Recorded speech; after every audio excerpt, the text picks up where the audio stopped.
Alright, here we go.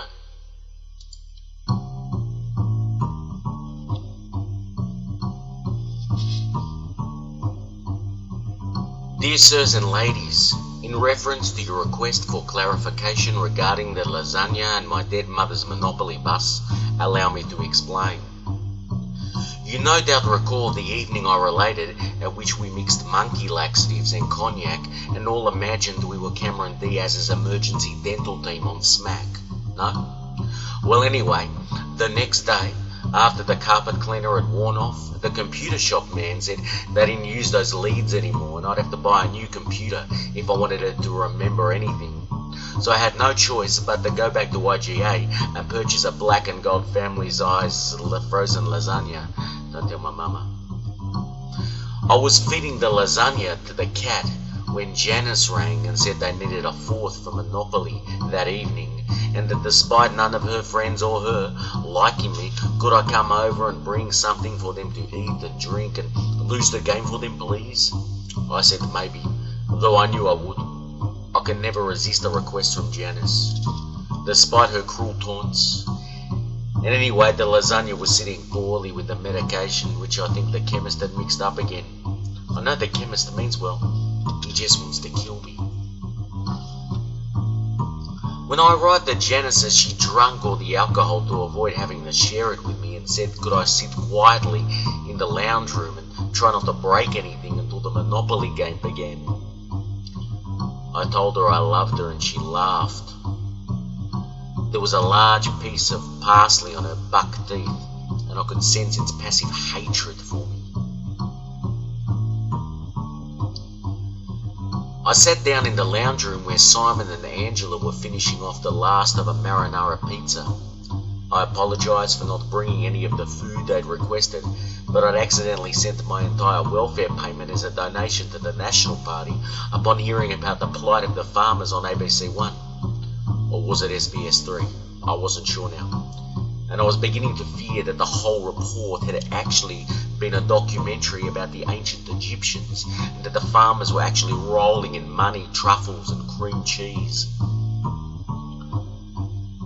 As I made a mental note to visit the countryside, or at least ancient Egypt, and check out the situation, Simon commented, mussels, prawn and mozzarella cheese frolicking in his mouth as he did so, that they all knew I was nothing but a useless knob of syphilitic apathy, and so had eaten without me anyway.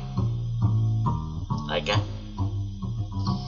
It was then that Janice, giggling like a policeman's prick on a new antipsychotics, flopped the Monopoly board onto the coffee table without bothering to clear away any of the pizza boxes, ashtrays or methamphetamine vials from underneath it, and told us to all sit around said table on the floor, or she would have us framed for what happened to her neighbour's kittens last Christmas. We ceded to her vision for the evening. Monopoly was moving along fine for a while, despite it being one of those crappy new boards with the London Eye and Gatwick Airport and other useless shit. There was some argument about whether or not this version was superior, Simon arguing it was a hideous distortion of the game he remembered from the working-class childhood he pretended to have had, despite us all knowing that his father was head of Pfizer Pharmaceuticals, and him even admitting on acid one evening that his mother was rather high up in ASIO, and that's how he'd had those charges taken off his record so he could go to the States for schoolies, whereas I'd had to do with Spike's dead grandmother's cottage in Coolangatta, where some local wax-headed grommets had beat me up for wearing a Nana Muscuri helmet before strapping me to an electric pensioner in a cage under the groin of Kira Beach. Or at least that's how I remember it. Janice countered Simon's argument with the fact that Millennium Monopoly, being so daggy as to forego Park Lane and Pall Mall for the Tate Modern and Wembley Arena, was trying so hard to be hip to its rapidly fading ephemeral zeitgeist that it couldn't be anything but supremely kitsch, and therefore more cool and interesting than what she referred to as ye old British board, which was naught but an Anglophilic post-colonialist distortion of the original US edition, which was actually made up of addresses from Atlantic City, New Jersey. So there. The fourth of our group, Simon's failed model girlfriend Angela, was too whacked on parrot to hold an opinion, and only lethargically took part in the game, having to exit regularly to rub a Vicks on her tits because of something she picked up whilst trying to score ding-dang in Indonesia. Silly girl.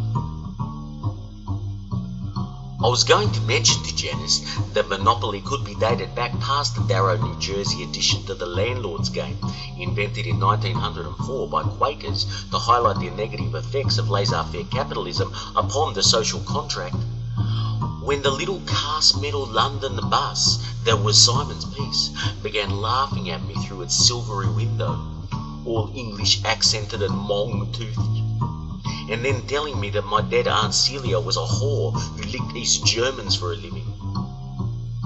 I grabbed the piece and flung it viciously from the table, abusing it in a long-dead Hellenic dialect I neither recognised or comprehended until that evening, something from the Greek island of Stratfield.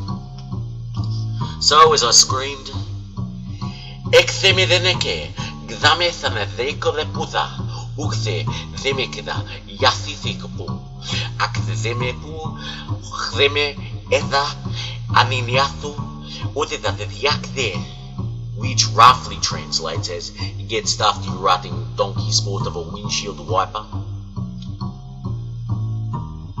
The abusive cast metal bus flew majestically through the chemical smoke-filled air of the kitchen adjoining the lounge room, where Angela regurgitated into Vicks-soaked fists, oddly chanting a Balinese sea shanty before her semi-solid exhalations.